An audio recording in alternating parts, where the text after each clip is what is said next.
Okay. Well, hello, everyone. I am so excited to be here today with Mayor Mila from Superior, Arizona, on the Mayor's Community Policy Trust. How are you doing, Mayor?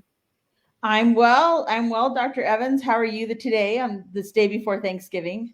It is the day before Thanksgiving, and I am doing wonderful. I know that we were talking backstage, for lack of a better word, about how we had to reschedule due to some technical issues, and we rescheduled this the day before Thanksgiving. But what a conversation to have, about leadership, statesmanship, policy before such an important holiday, before the autumn festivals begin. Yes, definitely. It's definitely a very interesting time for all of us. And Thanksgiving is one of my favorite holidays, a great time to get together with friends and family. And most importantly, be grateful for all the blessings that come to our community and the unique places that we get to live in. hmm Definitely. I like the way you put that. I absolutely love, I live in Flagstaff, Arizona, love my city. But I also like all the communities I get the opportunity to visit and be a part of, because truly it's the communities that, it's the people within the communities that make our state great.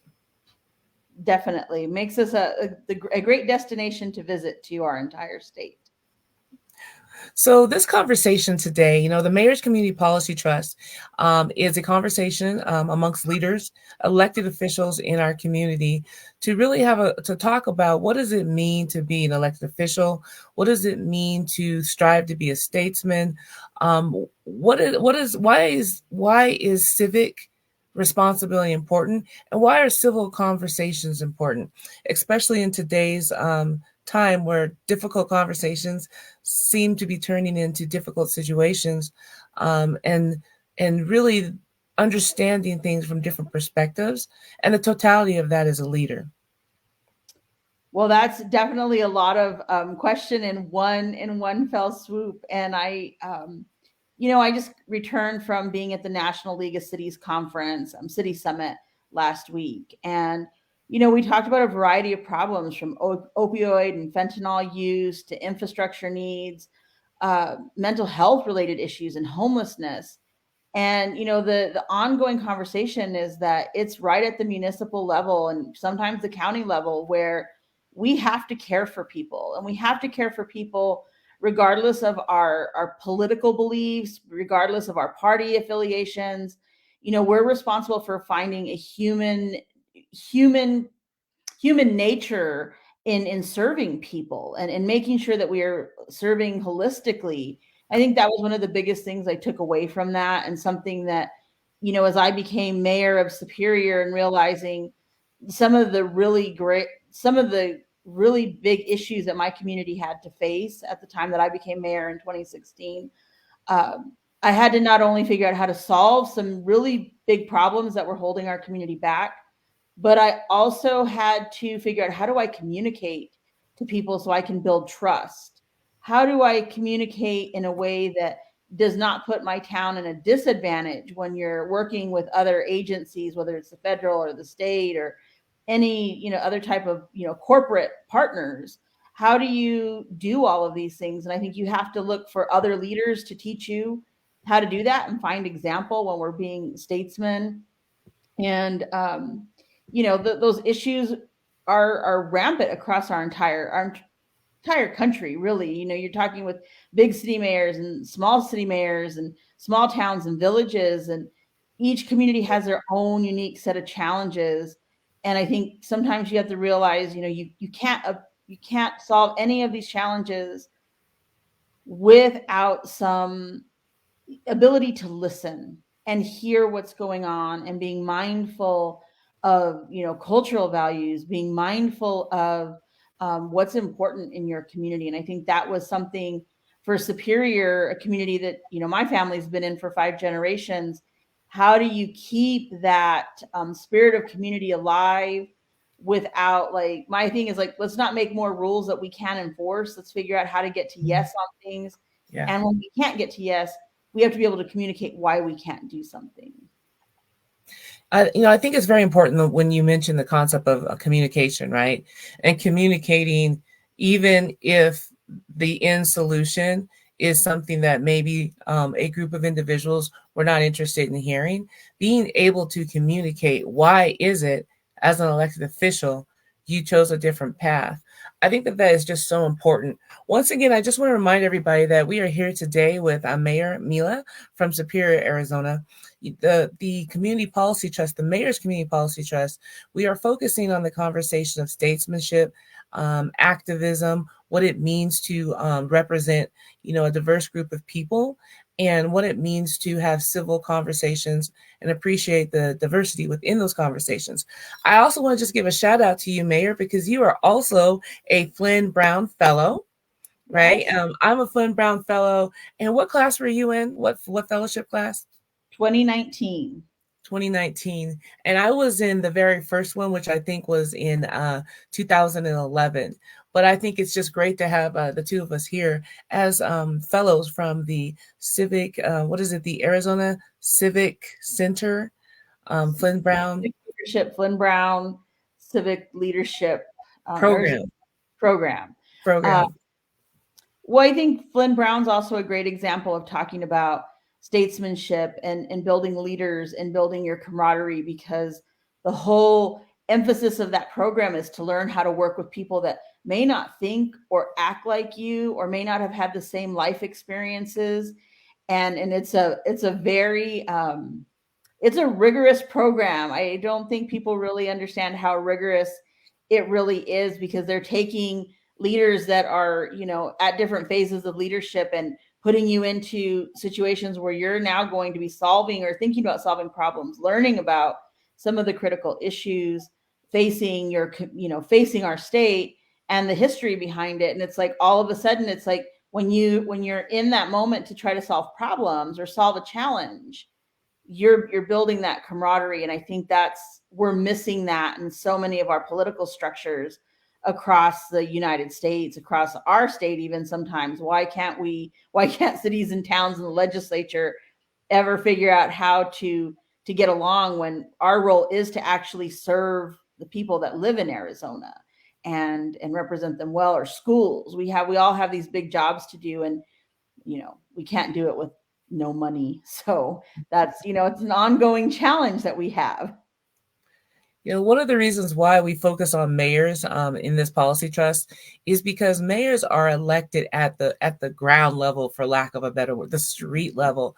I tell individuals when I was mayor, my role was to represent those who voted for me, right? Those who did not vote for me, voted against me, did not want me to be their mayor, and those that were unable to vote for me, people who are undocumented, kids under the age of 18, the people who couldn't vote, people who are non-citizens. But you represent everyone. And as a mayor, you really have to, it's nonpartisan. You're elected in a nonpartisan fashion here in Arizona. And in order to be mayor, you have to go out and talk to a lot of people and listen to all different sides of the conversation. I tell people that potholes don't have parties. You've never seen a pothole that said, I'm a this or a that. What you have is you have an address where that pothole is located and people who are calling to see if they can get fixed. What do you think about that? And just the dynamics of being a mayor in a nonpartisan fashion and having to interact with people? We've, just like every other community across the United States, across Arizona, from time to time, we've encroached the topics that have come up, banning books. COVID was one of those things where, masks, no masks. How do you do this? How do you work with your council? And I kind of had to take the approach to say, we have to be the party of superior. We have to take care of our people and the people that are coming to visit us during this time. And so, while we did have like a mask mandate, our council insisted on voting on it every single month. We would go over the data in our council meeting and determine whether or not we wanted to continue this. And that included conversations with our school district and our local business leaders. So I think really to do these things and lead boldly, you have to always have your ears open to listen, that your team around you is also listening, hearing what's going on, and then acting based on those activities. And that's, at the baseline of communication, being able to communicate. And also, we have so many opportunities that we have to communicate at: social media, newspaper, and we don't have TV here, but we also have to be ready for that television media, because you never know when it's either a slow news day or something is going to happen. So I think that was a skill set that I brought from my life career, was a skill set in communications. But I think any leader has to learn how to do it. You have to learn how to, and sometimes it's hard, right? There are things you cannot talk about or you cannot elaborate on in some of these situations. Like, why is this happening at the police department? Well, there's people that have, there's human resources reasons, there's all sorts of privacy reasons. So I think the biggest skill set a leader has to have, anybody who's doing statesmanship, you have to have some good communication skills and abilities around you. So one of the reasons why we're talking about statesmanship, and I want to be clear to all of people who are listening, is that for the purposes of this conversation, statesmanship is considered to be a non-gendered word, right? We have both men and women who have been considered statesmen. So that's why we're using that word as it is. The original definition for statesman in the dictionary was a person who was well versed in the principles or the art of government, especially one who's actively engaged in conducting the business of a government or shaping its policies. It is somebody who is considered to be a wise, skillful, and respected political leader. Through my PhD work, my research work, one of the things that I researched was the concept of statesman and the difference between activism and statesmanship. And why is it that we have great activists, but maybe not so much great statesmen? We tend to elect a lot of people, myself included. I came into politics as an activist. But one of the things that I learned over a course of time, it wasn't overnight, is that some of the things that I was fighting for, some of my goals, some of the things that, I came into office wanting to do was going to negatively affect something else, or was going to interfere with something else. Or before we could do what it is I wanted to do, we needed to maybe make a few tweaks so it worked for everybody, not just for the specific group of people or the specific cause I was passionate about. What do you think about that, Mayor? Well, having come from my own political background and how I got on the council, I think there's that level of activism, and that's where it changes very quickly, right? When you're an activist and you're trying to bring attention to a very important matter. And for us, at the time that I ran for council, there was a lot of chaos and confusion going on in our community. It was like, we need new leaders, we need to do something different. Like, here's all the things that's not right. And you can get caught up in finding out what's not right and leading to some change. But once you get into that position, and then you realize, okay, well, this is what I thought from the outside that I'm seeing. And now when you really read this contract, or you really read this going on, or you see there's a big, huge gap in a relationship, a strategic relationship that you're making, and you have to kind of go in and figure those things out.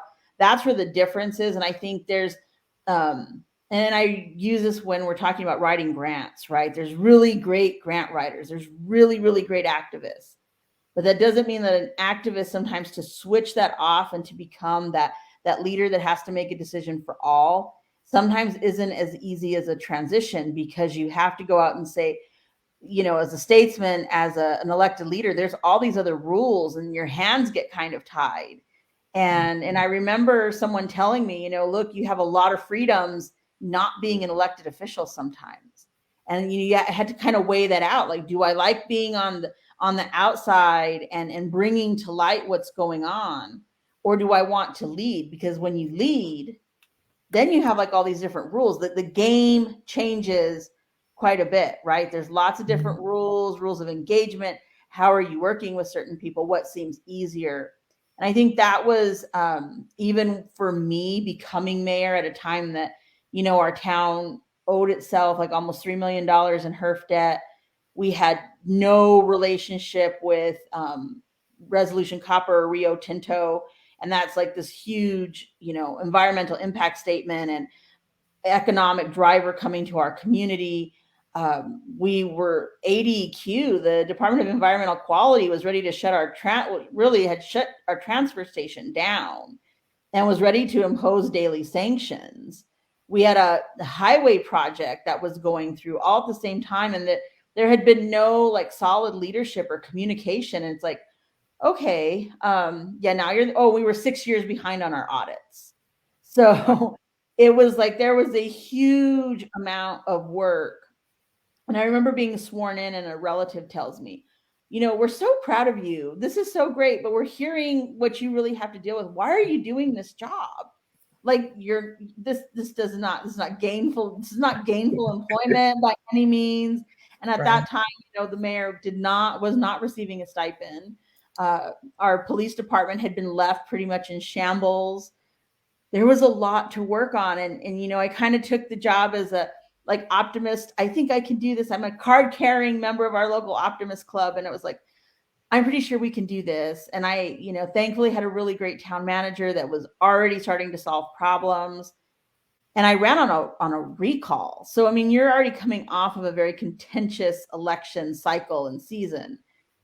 But it was like, having to find your calm, having to understand that, and really learning to trust the people around you, and learning when you couldn't trust somebody, trusting that gut instinct, because, I wanted to trust everything that was right there in front of us. And my vice mayor and I were like, we don't want to be that administration that goes in and fires everybody. It's a small town because we don't think they're capable. And, about a year down the road, I am starting to realize my police department has a lot more issues than they're telling me. And the then leader in our police department is like kind of playing this game. And it's like, whoa, wait a minute. Like, this affects all of our people. And my focus had been on finances and getting all these other things fixed up. It's like, oh my gosh, like we've like uncovered this like terrible situation. And to fix it required, doing bold things that a small town doesn't normally do. Like we went and did a nationwide search for our police chief. We kind of were like, okay, like all of our dirty laundry is out there on so many levels. Like, let's just be honest about it. It's out there. This is what happened. And our council had to be committed to change. They had to be committed to, kind of hearing everybody's concerns. And for that, we were stronger for going through that situation. Same way with code enforcement. I think people don't understand how uncomfortable that is in a small town. What is public art in your neighbor's front yard versus what the neighbor wants to see in their neighbor's front yard. And I just use that public art as an affectionary term to people's choices. And I think that's one of the things, like for a town like Superior, who had been really, really suffered through some severe economic downturns and some environmental injustices and a variety of things, like going back to even talking to some of the elders in our community, like, what was this really like? Why did some of this stuff happen? And you could go in and understand why we had systemic blight. When I became the mayor, Superior's vacancy rate was higher than New Orleans and Detroit. New Orleans post-Katrina and Detroit percentage-wise. Wow. And we had all these blighted buildings, and there were state policies that made this very easy for it to happen. And this all like started to begin in the 80s when I was a young girl and growing up through high school. So we had to figure out like ways to solve this problem with what money we did have. It's like, okay, we're going to commit to doing a lean and clean. But that also meant that when we were cleaning up the town, the council couldn't be like, hey, that's my Nana's house, or that's my uncle's house, or my cousin's house. Like, don't be picking on them. We all had to say, look, we have to clean up the town. This is a health and safety matter. We had to be about it. We had to communicate about it. And I found that once the council communicated, in myself and our council and our town communicated in a way that everyone could understand in different levels and different media outlets, it helped to get the word across. And I always say, the more people that, if I go to the crafting club on Wednesdays or the Chamber of Commerce, and they always give us the talk of the town, and I get, can come in and talk for 10 or 15 minutes at every chamber meeting. Try to use those as often as possible, because that's where you kind of can squash the rumor mill. And in a small town, it takes one or two people to just get the story slightly wrong, and things can go awry. And so we invest a lot of our time in communications, making sure that we're out there in the public and can say, be as transparent as possible. And I think that's an important value of statesmanship, that sometimes you have to deliver the message, and it's not always what people want to hear. Mm-hmm. I think that right there is key. There's just a couple of threads I want us to go down, and just talk about some of the things that you said. Starting with that, I think that's key, right? I tell people that you have to love your community to serve. And without a doubt, I would say that everybody who is going to put themselves out there and run for office, you go to the interviews, to the candidate forums, and everybody's like, I love my community, I love my town, I love my city. I'm like, you have to love your community enough to tell them when they're wrong, to tell them when something is wrong, and to deliver the bad news, right? It's not just enough to deliver all the happy and wonderful news, but sometimes there's things that are going to be a little bit more difficult, and you got to have that conversation. Definitely. And one of the things when it came to activism, I liked how you said you have to have the activists, right?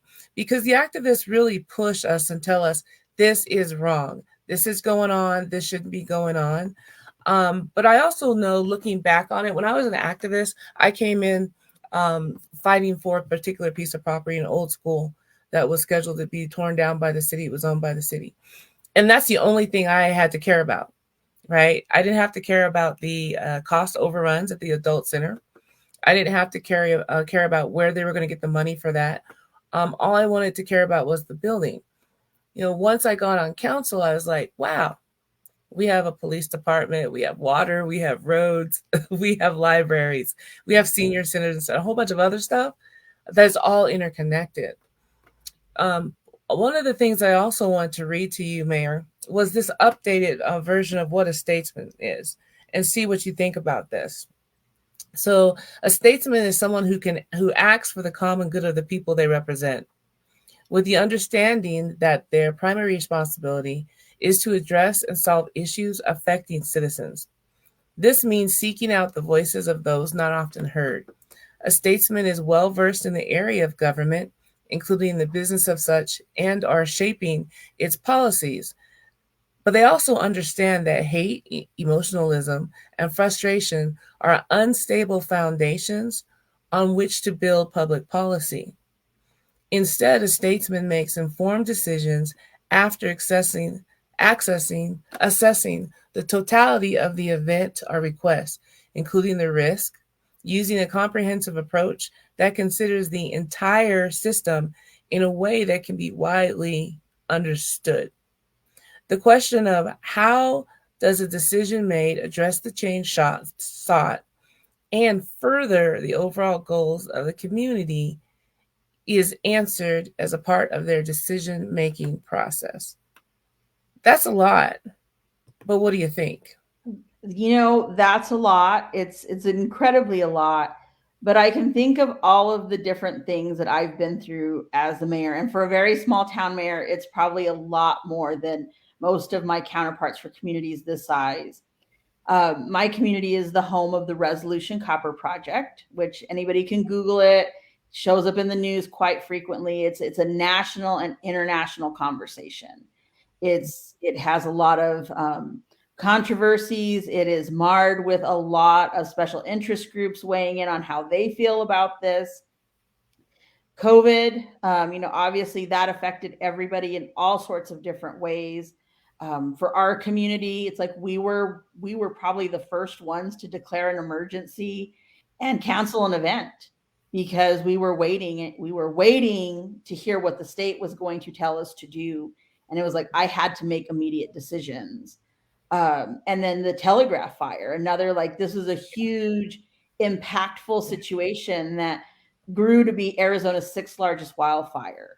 And dealing with that, almost losing, our Boyce Thompson Arboretum, which is an economic driver for our community. Some of, all these plants that could be endangered in other parts of the world are growing here. It's like all of these parts and pieces. You sit in all these meetings, sometimes you're like, why is this going to matter in my brain? Well, at some point it is, because you're thinking, ooh, invasive species, watershed, this fire, if the Arboretum burns and this floods, what does that do to the Salt River or to the Gila River watershed? We're going to have all these invasive species. Like, we have to protect this, not just for jobs, but overall environmental health. But where statesmanship, I think the comments that you brought up, is really having to remove the emotional relationship to your decision-making process. And I think, for me, I know there were periods of time during COVID that it was like, you're trying to protect yourself, you're trying to protect your community, you're trying to protect your family, and your life is changing, right? You're not mobile, you're not seeing your friends. Yet you had to kind of remove yourself from saying, I have to protect the most vulnerable people in my community. We have to have, this community has to function. So I have to make decisions to making sure we could run. The biggest area, I think, where I've had to deploy that statesmanship is really dealing with resolution copper. Let's talk about that, because, I was going to lead us into the conversation, because I think that this would be a good lens to look through for this conversation.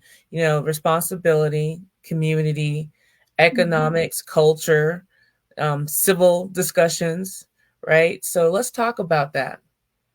We probably need a lot of sessions on this, because it's a big, long story. But so for me, becoming mayor, to be honest, you're living in this community, that this mine's going to happen. We have been a traditional mining community. It's not the same jobs that my grandparents did, my great grandparents did, or my father and my mother did. It's going to be a different mine. It's the mine of the future, not the mine of the past. What I think I realized, I'm thankful that we had, was this very complex environmental impact statement, which to date is the largest, most complex environmental impact statement processed under NEPA. And this is a tiny town, 3,200 people. The first phase of this document is 1,500 pages.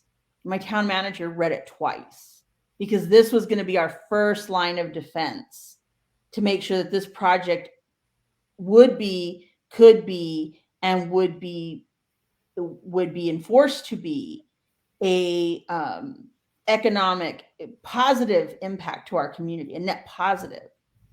And as you got into the document, and you realize, well, there's state taxing policies that says the net income for the town of Superior was going to be maybe $7,000 a year when this project is actually operating. But the impact to our police and fire service, the impact to our infrastructure, government operations, would cost us anywhere between $300,000 and $1 million a year at peak operations.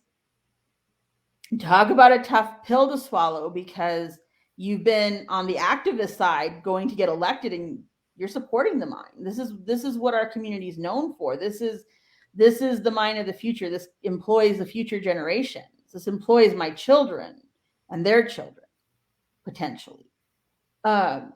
Is you kind of have this eyes wide open approach, okay, wait a minute, the dog and pony show is not matching up with what this document is saying. So you had to go back and say, okay, all these things. And you go to the Forest Service, and you have a really great working relationship with them, and they're like, well, yeah, that's great that we found all this stuff out, but guess what? The federal government doesn't enforce any of the mitigations that affect the people. We're only here to enforce the mitigations that affect the public lands, because the public lands are what they're actually responsible for. And that means that these are public lands that don't just belong to residents of Superior or the Copper Corridor, someone in New York, Alaska, Puerto Rico. This is technically part of their public lands that have to be considered to be protected, right? Mm-hmm. So talk about disappointing, because I'm like, oh, wait a minute, like this isn't what I thought at all. And not wanting to get emotional, right? You have a very emotional response that Oak Flats needs to be preserved. You have a lot of narrative that aren't always the truth about water. And we as a town had to go in and say, this is our primary responsibility. And we had to meet the comment period. There was no ombudsman, there was no extra special help for us. We as a council had to make that an important priority. Myself as mayor had to make that an important priority, to assemble a team for us and to really comment on this environmental impact statement. Required the town to hire lobbyists. We had to hire an economist. We had to go look at other water studies. And then we had to have hard conversations in public.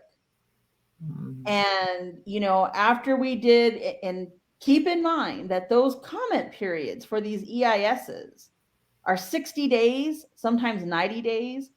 So our town manager had to absorb all the information, read it, assemble this team, take the letter to council, meet it, within the time frame to respond to the federal government. We wanted to stay on board, on check, not, oh, poor us, and get that letter in front of council in time to approve it in that time period. So these important things come, and you have to give the time to study it. You have to put the resources. And I'm just so thankful that at a time that it would have been very easy for other interests to come in and bog down our conversations, and it would have been very easy to take an emotional response. It would have been very easy to sign on to one of these special interest groups that just wanted to say, no mine, no mine, no mine. We had to go back and look at it, that this ore body is not going to magically disappear. Somebody will mine it, whether it's now or into the future. And the biggest thing we could leave for the future for our community is a baseline, a stronger baseline, and an expectation that we wanted to be a town with a mine, not a mining town that, those historic kind of behaviors that the mine dictates what has to happen. And so we set strategic goals within our community. Like, we wanted to build a multi-gen center. We wanted to have a diversified economy. How are we going to get there? So, we started off with building out agreements with the mine. They have an impact on our police and fire department. And so how do we do that? We had to set up agreements. Now the federal government would say, well, that's not really our problem. Like, we know that the traffic study for this mine says you guys are going to have to probably install some streetlights on the highway. You're going to have to do X, Y, and Z here. You're going to have more police and fire. And for a small town, as you're probably aware in Flagstaff, small towns don't have the tax base like, say, Chandler or Mesa or Phoenix do, to say, oh, we need to build a new police station. We have a tax base to accommodate that, or we need to put new intersections in because maybe Intel's expanding or one of the other big companies are expanding. Mm-hmm. We don't have that tax base. And so looking into the future, I said, well, I can't wait for this boom to happen and then need all of these things and not have incremental growth. And so all of this took building relationships with our Arizona congressional delegation and federal leaders, and talking with, even leaders that were like pro mine all the way, and say, wait a minute here, like, let's take a little breather. Like, we need some help here. And them saying, oh, this EIS did its job. This is what actually proved what is the truth and what isn't the truth, what is fact and what is emotion. And that's been really hard. And then the other part has been like having sensitivities around the cultural values when we are talking about the Oak Flats campground. And for me and my family, who have been here for generations, and I have a friend of mine who's a chairman of one of our local nonprofits. His family's been here for 7 generations. And when you realize that sometimes these special interest groups are taking this emotional narrative and exploiting another group of people to win lawsuits, it's terrible, because this mine is actually employing people from throughout the copper corridor, including San Carlos and Globe and Miami and Kearney. And it's like we're all stuck in this narrative, right? You're stuck in this. Somebody, and I just say, like, somebody has to rip the Band-Aid off eventually. Can't talk about green energy and a green economy without copper. You can't talk about this and build a strong economy long term and build out infrastructure without American minerals. It's like, I like to call it the hamster wheel of doom, because there are people within the argument that don't want to have the hard conversation, the realistic conversation. And that's what we had to do. We had to come back knowing that there were people in our community concerned about resolution. There are people that have an emotional response about this. And I get it. My parents were laid off in 82 as well. That affects people. There's a story about how when the mine kind of reopened, it was like they unlocked the doors and people's jackets and lunch pails and stuff were still sitting in their lockers, because it was like, yeah, it's over. It's done. We're not doing this anymore. And you kind of have to honor and remember what that must have been like for people to have had their lives turned upside down so quickly, but know that the future, this ore body's there. I mean, it's the largest untapped copper ore deposit possibly in the world right now, North America for sure. I had to go in and understand that this is a much bigger magnitude, that the decisions that we make in Superior, not only to protect Superior long term and the region long term, had a much bigger impact on the global economy and America's economy than just me having an emotional response or wanting the company to buy some playground equipment because I don't have the budget to buy a playground equipment set. We had to change how we did things. And I quickly came into the knowledge that you talk about being a statesman and the relationship it takes to do the job, as whether you're a mayor, a council member, or a town manager. Success is intrinsic with communication, integrity, and relationships. And so I was like, this is an arranged marriage. Our town has been here since 1882 and then some. And the mine has always been around. It's been all around us. We are surrounded by mines. We're like kind of the Yukon for copper in this region. I had to go in and really own that, not the nostalgia of being a historic mining town. I had to own our role in a much bigger scheme of the world's economy. But also understand that this interest, this big business, isn't going to go away. I had to develop a relationship. And so the company had actually started investing in what's called the community working group. And this was well before I became the mayor, kind of at a time when the town was very, very, very conflicted. And there was lots of infighting. And that group is where a lot of times we took some of these negotiations we were having with the mine and through the EIS process and saying, look, this is what we learned. We believed, okay, this is 6 Super Bowls a year. Well, it's 6 Super Bowls a year for the state, for the city of Phoenix, for the city of Tucson. I mean, it's huge amounts of revenue that they will receive when this mine is in operation. And they have very little impact. They have very little impact from it. But the mining communities have all the impact. We have the extraction of minerals of lands. We have historic tailing operations in our community. We have to be monitoring and looking for water and environmental things. Oh, but wait a minute, the way our state taxing policy is set up, you're going to get like $7,000 a year. That doesn't even cover a uniform for a police officer in many ways. You have gas for a police car. And we had to sit down. I mean, I went to London to meet with the CEO of Rio Tinto to say, like, look, we have to have a balanced relationship here. We know that this is important. This is a critical economic opportunity for us. You could say no all you want. We could chain ourselves to all the trees in the world.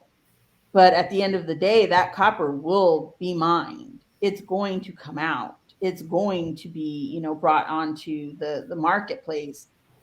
And, other things we had to learn was the fact that, the world's economy is kind of impacted by how quickly mines get into production. Mhm. You know, And I'm it's a sorry, huge Mayor.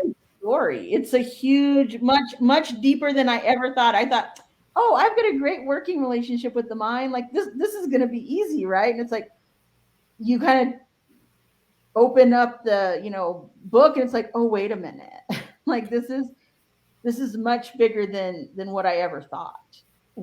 Bigger than I ever imagined that really my town, the role it plays in much bigger things.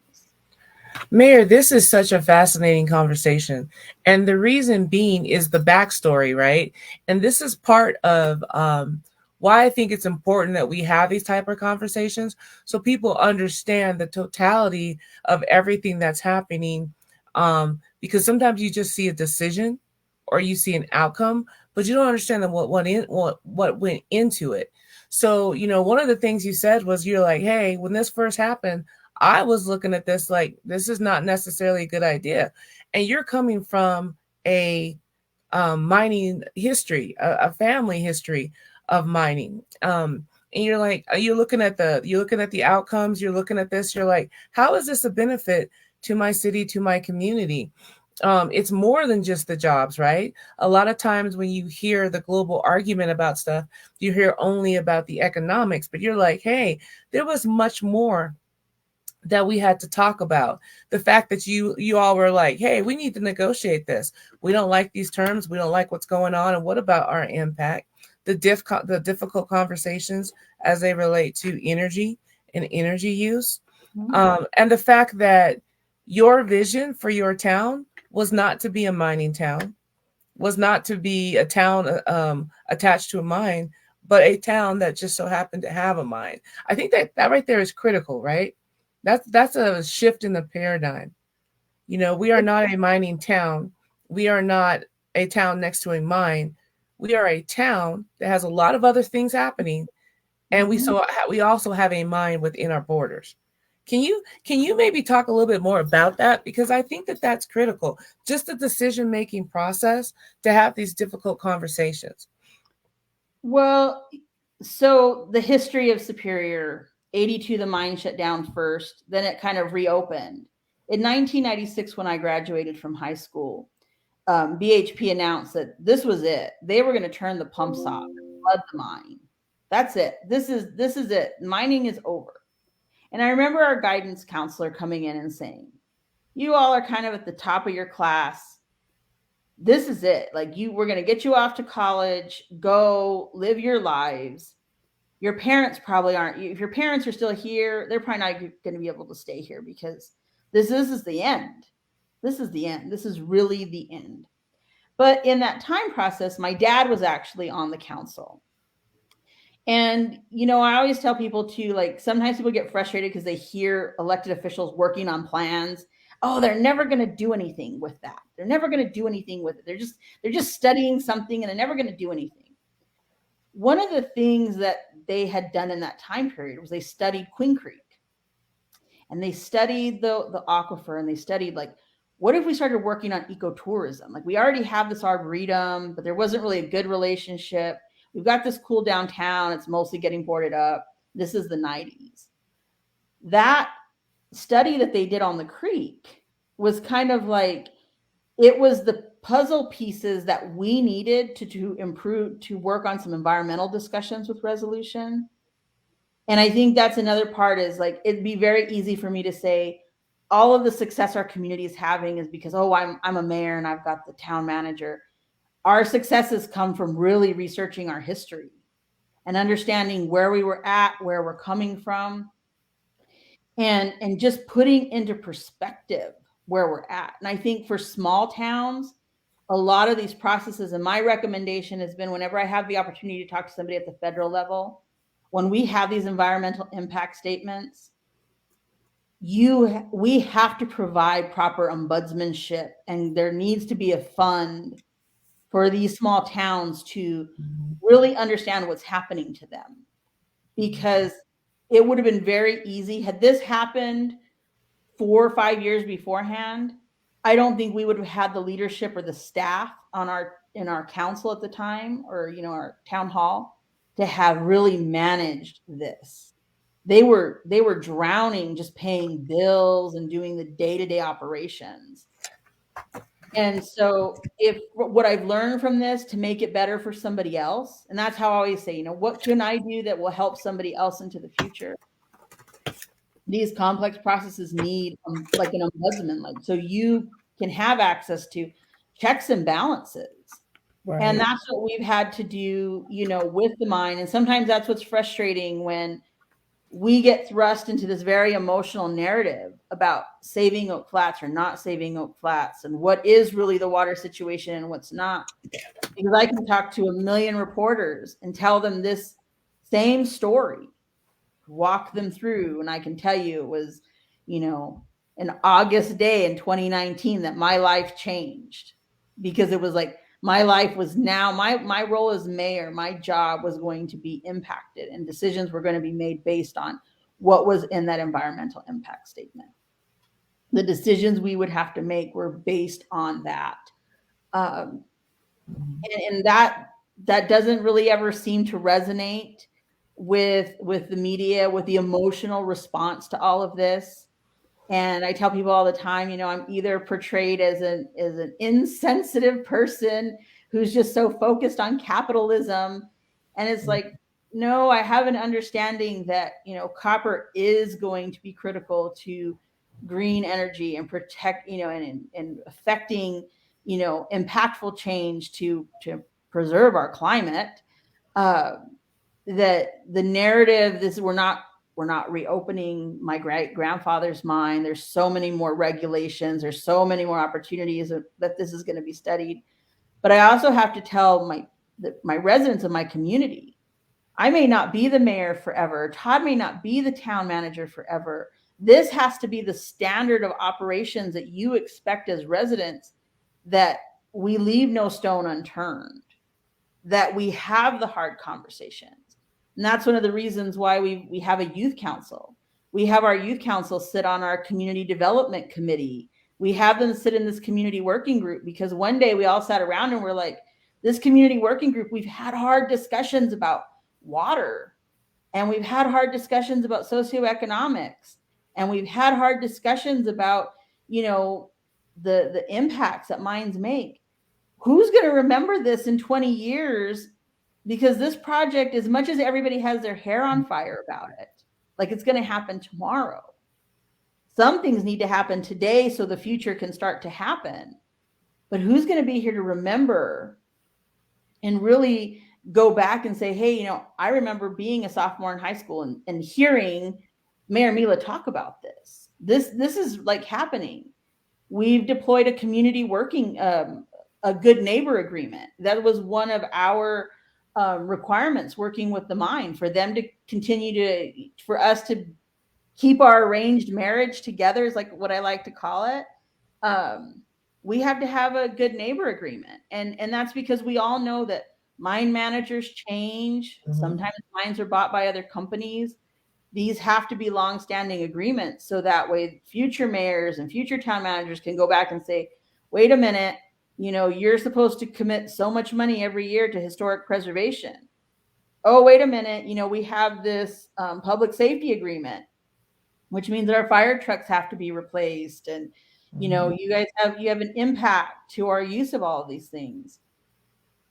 What I think is sometimes the most frustrating is that I realize why communities that are affected by the extraction industry, or, that have the extraction industry in and around our communities, we have a lopsided tax policy, that we don't really receive the proper tax.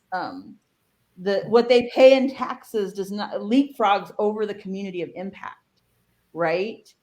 And so, you might see some sales tax, you might see some property tax, because people buy homes, but you have communities that the industry left behind, 30 years ago in the 80s. They just left it behind. When magma shut down and you saw these this community go? You start, oh, this family business, they shut down, they moved, they went to the valley, they moved to Indonesia, they moved to Elko, they went to other mining centric communities. There was nothing there, and we have to honor what we learned from that. We can't have towns that get left behind. These are some of Arizona's oldest communities that have ran the really driven our economy and driven the growth of our state because of mining and agriculture and different things like that. So how do you take what we learn from those situations that create really some systemic issues? And I'm thankful, we're here the day before Thanksgiving, and I'm thankful that I can go across the globe. I can talk to people and say, you know what, Rio Tinto has cleaned up historic, what were very much, terrible brownfield sites. They've cleaned up these tailings. They've protected our environment. But I can also say we're committed to holding them accountable. We have to be committed to saying this is an important part of our work. I don't get to just ignore it. It's uncomfortable. It's not always fun to deal with. We have to have hard conversations. Sometimes, there's conversations I remember having that were like, wait a minute, like, this is not the dog and pony show you've promised everybody. Yeah. And we presented it. We did a workshop public hearing. We advertised it. We told people, like, look, the council is going to be talking about their response to this EIS, the truth, the facts, the nitty, the gritty. We invited fellow elected officials from other communities around us. We talked to other electeds, like, you're all going to be asked to comment on this too. Here's our biggest concern. And I think one of the biggest things was I had Gila County, who isn't even the county that we're in, saying in their comment letter, we stand with the town of Superior and their requests for mitigation. We stand with them. They were not afraid to say, like, look, they have brought that up. And because of that work, we now work as a region. We were receiving environmental justice grants to start studying the impacts and making sure some of that mine money comes back to communities of impact. When you have these towns that have billion-dollar industry in our backyards, but we can't pay a fair wage to police departments, or we can't, fix our parks in a way that create a quality of life that people want to live in, that's shameful. And we have to change that narrative. And so that's where I kind of had to reach down deep, really deep. And I also, tell our kids, you are youth. You walk into every room you go into, like, you belong there, number one. And number two, the work that your moms and dads do in this industry, they run the world. We can't live in Arizona without air conditioning. You can't tweet, you can't TikTok, you can't do any of that. We are living in a time that this mineral this is very, very important to the world, to health, to medicine, to national security. Don't you let anybody tell you, oh, you're from a tiny little town. You're from a tiny little mining town. Oh no, you're from a town that helps to run this world. But I had to change that internally too in my mindset. So it was like, oh, wait a minute, this is a much bigger deal than just building a friendly working relationship. This is incredible. There's, like, I know that we could probably talk for at least another 2 or 3 hours. There's three things that there's two things I want to mention, and then I have a closing question for you. But first of all, I want to just say that your model of how you went out and engaged the community to better understand the issue is incredible. I love what you're talking about when you're saying that the communities that have historically been left behind after things were extracted from them, that's no longer the way we're doing it, right? That's not what we're doing here. And that as we move forward as a society into this new thing, then everybody gets a chance to come along. What you're telling the kids, hey, you're not from a small community. You're not from a mining town. This is your community's impact on the world overall is absolutely critical, and making sure that they have a seat at the table. So, 20, 30 years from now, when someone's talking to the elders about what happened, they're the elders and they know. Because that's something that you said early on in the conversation, that you all stopped what you were doing and went back to the elders and said, can you explain this? Why was this way? And how great is it that the elders were still there? In a lot of the communities around Arizona, around the nation, elders are being gentrified out. They're being pushed out. People are no longer able to remain in their communities. And so you lose a sense of history that hasn't been written down, that people might not know, that you need in order to plan where you're going in the future. So I just absolutely, I'm like, yes, we're gonna have to have you back on this community policy trust so we can further these conversations, because I'm like, yes, yes. But I want to end on this, and this is very important. I've heard it throughout your conversation, but I want us to really drill down and talk about this. What is the role of empathy in these types of conversations? Like, does empathy play a role when it comes to being a statesman? Why is it important, or why is it not important? What do you feel about that? I find that empathy is critical. And the reason why I find that is that I have always found that I really never like a lot of extra attention. And so I take that into an approach that when somebody can give me the respect to listen to why this matters to me and my community, and has an empathetic ear, that's important. But what I found to really make that work for us was that we found lots of problems. We found lots of problems through this issue. We also came back with answers to solutions. But what was important, whether, and it really wasn't a resolution matter, I was dealing with a phone call from a gentleman and his son who were clearly, in their conversation to me, had some mental, they had some deficiencies, and they felt like they were being harassed by our police department. And I was like, this can't be happening. Like, this is so clear to me. This is clear to me, and is an empathetic person, that we should not be harassing these two people. Like, they're very, like, and there's always a backstory, right? There's always three sides of the story. But I realized right then what they wanted most is to know that somebody had heard them, that somebody listened to them. They weren't expecting that an immediate solution would be made. And I think about that, how important it is just to, like, hear things out. We'll be moving our senior center, in the future, into our multi-gen center. And there's some strong feelings about, they like where they're at. They like that space. And it's kind of like, you have to listen, even though you can't give them the answer that they're going to want, probably. But people want to be heard.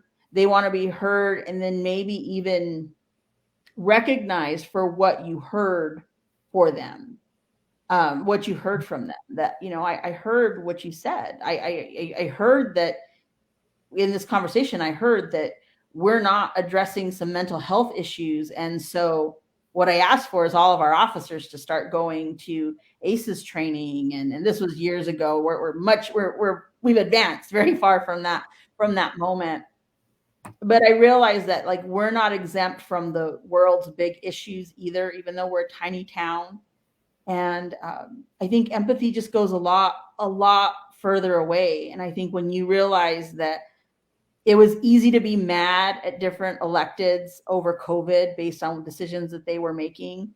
But then, like, looking back, like, well, we were all going through it. We were all trying to make good decisions, keep things moving. And that's why I try not to really ever let my personal politics dictate how I communicate or when I communicate, and try to just be as fair and open as I possibly can, all while knowing that there's things at risk. Our democracy is at risk every single day, that seems. But I think if I can listen a little bit and hear what people are saying, what they're really afraid of, and making decisions and communicating in a way that is not disrespectful, matters. Empathy is key. And I just want to say once again, how much I appreciate you Mayor Mila, coming out and being a part of this conversation. These types of conversations we are going to be having on a continuous basis on the Mayor's Community Policy Trust, talking about the concept of empathy, the concept of statesmanship, the difference between statesmanship and activism, and how we can better frame these difficult conversations so we have them, because they're so important to get the diversity of thought, but without isolating people, right? And without demonizing people because they might think differently or have something different to say. Definitely, I would love to have you come back. I'm just putting it out there now, because I just feel like we could have many more hours of conversation. And I appreciate your leadership. I appreciate the fact that you're a mayor here in Arizona. And I am so looking forward to visiting Superior again. I had the opportunity to visit and have coffee in the shop and set up, I was working out of the coffee shop there. Looking forward to going back and being in your community again. Well, definitely come back. I know you were here over the summer. Come back when it's a little cooler, when you're escaping some of the snow. We definitely would love to have you. And I appreciate being here because it's also an opportunity for us, for me, to represent the work that my towns went through, that sometimes, no matter how many meetings you have and how many media interviews, the authenticity of this story, and I appreciate having the opportunity to share that. Okay. Well, happy Thanksgiving, happy autumn harvest, and I look forward to our next conversation. Yes, we'll see you soon.